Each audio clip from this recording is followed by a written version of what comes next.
Following the City of Eureka's recent Dynamics of the Unhoused town hall, I sat down with NEZZIE Wade, the president of a local nonprofit looking to develop meaningful housing alternative spaces in the community, affordable homeless housing alternatives, otherwise known as AHHA, to learn more about what creative solutions to Eureka's homelessness problem might look like.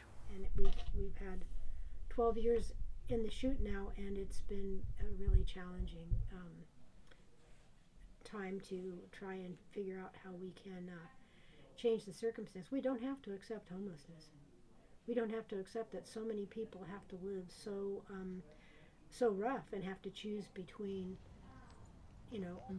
rent and a tent. If rent's too high, then we shouldn't take away their opportunity to have a tent. So the governor in March on the 16th had a press conference at Cal Expo and said, using our language from the last 12 years, saying we have to do these interim affordable alternatives because there's nothing between low-income housing and the streets. And low-income housing is not often eligible for people who don't have resources. Yeah, what is the idea to bridge that gap? Can you describe what that would look like? Well, it's not just one thing. Yeah. You need a variety of things, and a triage camp would be a great opportunity for people who are suffering being outside and not being able to access the supports that they need.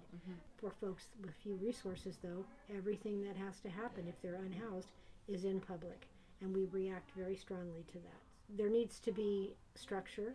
You can provide a place and let people live there, and probably they'll do a whole lot better and be less drain on the system than trying to move people about. But if we're trying to actually help people move in the direction of getting stability and becoming housed again, then there are other things that have to be in place. So they have to have access to case management, they have to have access to health care, they have to have access to a lot of things. But for most people, when they get into a situation of stability, a lot of what their issues are kind of fall away. She explained that AHHA would be interested in working with the city to create an interim housing solution to bridge the gap between the streets and existing shelter spaces, if that were possible. But the issue is that people won't go to the shelter.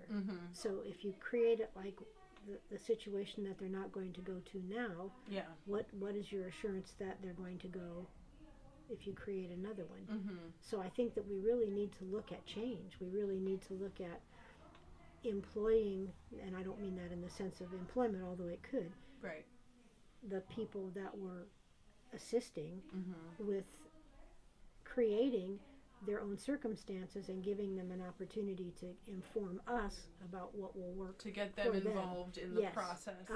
It seems to me that there are solutions, but then we haven't tried them. But there were and have been historically emergency shelter zones which would allow for these things to happen. But now it's trending towards, okay, well, you have to work with a private party because there's no public land available to do that. There's a lot of competition for land, and it's expensive. And it's expensive when you are going to something that's privatized. It's going to cost more. And so those were not costs that we thought we would have to absorb because we thought we could use emergency shelter zones that then we could lease through, city property. Yeah, but now we're to the place where if you get a private party, then they'll help you. But if you don't get a private party, you're not going to get to do it. So if you're a private party and you have land, or if you want to enter into some kind of an agreement where, a long-term lease for a low amount, a lease with an option to buy or outright sale, then support us in being able to get some of these amazing funds that are coming down at some point, or just help us and we will purchase property, or we will lease it and we will do a project that would make it possible for us to be able to demonstrate how things can work. There's lots of things that we could do rather than just let people be without any kind of support. For Headline Humboldt, this is Ryan Hudson.